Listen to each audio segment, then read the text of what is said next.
यखनी को हांडी के अंदर डाल के चूल्हे पे चढ़ा दिया जाता है और जो कोयलों की आग होती है उसमें से जो लकड़ी होती है वो निकाली जाती है और वो फिर हल्की हल्की आग पे कम से कम 2-3 घंटे पकती रहती है। तो एक बेहतरीन यखनी पक के तैयार हो जाती है। क्योंकि आजकल सर्दियां हैं तो सबकी तबीयत अपसेट हो रही है, किसी का गला ख़राब हो रहा है, किसी को नज़ला है, ज़ुकाम है, तो कोई भी दवाई खाना नहीं चाहता और अल्लाह में किसी को भी दवाई ना खिलाए। तो उसका सबसे बेहतर जो इलाज है वो हमारी देसी यखनी होती है। मैंने गांव की जो याद है उसको भी ताज़ा किया है और मैंने हांडी में यखनी बनाई है। बिस्मिल्लाहिर्रहमानिर्रहीम। कुकिंग विद फ़िज़ा में आप सबको मेरा सलाम। जैसा कि आप देख सकते हैं यहाँ पे मैं आपके लिए लेके आई हूँ यखनी। यहाँ पे मैंने चिकन ले लिया है ½ kg, जिसमें मैंने गर्दन और शोल्डर के पीसेस लिए हैं। यहाँ पे आप देख सकते हैं यहाँ पे मैंने अदरक का एक टुकड़ा लिया है, 4-5 मैंने जवे लहसुन के लिए हैं, मैंने दालचीनी ली है 3-4 अदद छोटी छोटी, और मैंने बड़ी इलायची ली है और 6 अदद मैंने काली मिर्ची ली। और आप 4-5 लौंग भी ले लीजिएगा, जो कि यहाँ पे मैं डालना भूल गई थी। मैंने चिकन को डाल दिया हांडी के अंदर और मैंने ऊपर से पानी डाल दिया, फिर मैंने नमक डाल दिया और फिर साथ मैंने लहसुन पाउडर डाला है, पाउडर की फॉर्म में भी डाला, और यहाँ पे मैंने हल्दी डाली है। आपको पता है लहसुन भी बहुत ज़्यादा बेहतरीन है हमारी सांस को बेहतर करने के लिए।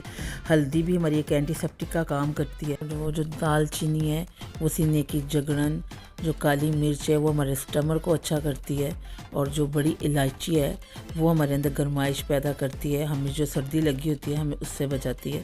तो ये जितने भी हमारे घर के जो मसाले हैं ये बेहतरीन मेडिसिन भी हैं और हमारा इलाज भी है, जो कि अल्लाह ताला ने हमें दी है। ग़िज़ा के ज़रिए जो इंसान की ज़िंदगी तंदुरुस्ती में इजाफ़ा होता है तो वो किसी और चीज़ से नहीं हो सकता। ये यहाँ पे आ जाते हैं यखनी की तरह। आपने देखा होगा कि मैंने आपसे बात करते करते थोड़ा सा देसी घी भी ऐड कर दिया था। जैसे कि आपको पता है देसी घी भी हमारी हड्डियों के लिए बेहतरीन है, और वैसे भी मेरा मकसद आपको हेल्दी कुकिंग सिखाना है। तो यखनी तो देसी घी के बगैर जो है ना वो पूरी नहीं होती। आप अपनी मर्ज़ी के अकॉर्डिंग घी ऐड कर सकते हैं। यहाँ पे आप देखें कितना अच्छा फ्लेवर जो है ना निकल के आ रहा है हमारी यखनी का। बेहतरीन यखनी हमारी तैयार हो रही है। ये देखें यहाँ पे हमारी जो यखनी वो डन हो चुकी है। अब मैं यखनी को यहाँ पे छान लूँगी। मैं ये देखें ये मैंने डाल दी, ये सारी जो सूप था वो दोबारा मैंने हांडी में वापस डाल दिया है। फिर हम चिकन जो हड्डियाँ हैं उनसे चिकन को हम अलग कर लेंगे।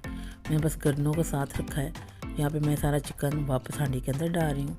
यहाँ पे मैं थोड़ा सा नमक डालूँगी, थोड़ी सी काली मिर्च ऐड करूँगी और एक लेमन में ऐड कर दूँगी। ये देखिए बहुत ही अच्छी यखनी बन के रेडी हो चुकी है। अभी भी मैंने इसको चूल्हे के ऊपर रखा हुआ है, साथ साथ ये चीज़ें डाल रही हूँ। तो ये देखेंगे हमारी यखनी डन हो चुकी है।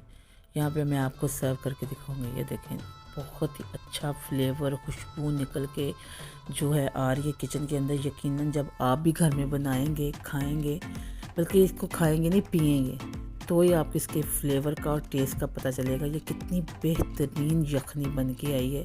और इसमें हमारी जो हांडी में हमने बनाई है तो उसका अलग से उसका भी फ्लेवर बीच में ऐड हुआ है। ये देखें यहाँ अच्छा जी, यहाँ पे देखिए हमारी जो एक प्याली है यखनी की वो बेहतरीन किस्म की रेडी हो चुकी है। आप देख सकते हैं कितना प्यारा फ्लेवर निकल के आ रहा है। इतनी अच्छी इसकी खुशबुएं जो किचन में फैली हुई हैं, जो लौंग, दालचीनी, लहसुन के जवे, अदरक और बड़ी इलायची सबके फ्लेवर मिक्स होके निकल के आ रहा है। बहुत ही बेहतरीन यखनी रेडी हुई। मेरी जो बेटी है वो कभी खाती नहीं है, ये पीती नहीं है, उसकी तबीयत अपसेट थी, तो स्पेशल मैंने ये उसके लिए रेडी की है। तो फिर मैंने कहा कि मैं आपके साथ भी इस रेसिपी को शेयर कर दूं। तो अगर आपको मेरी ये एफ़र्ट पसंद आई है तो लाइक, सब्सक्राइब, शेयर और कमेंट करके आपने मुझे बताना है। अच्छा जी, अल्लाह हाफिज़, बाय बाय।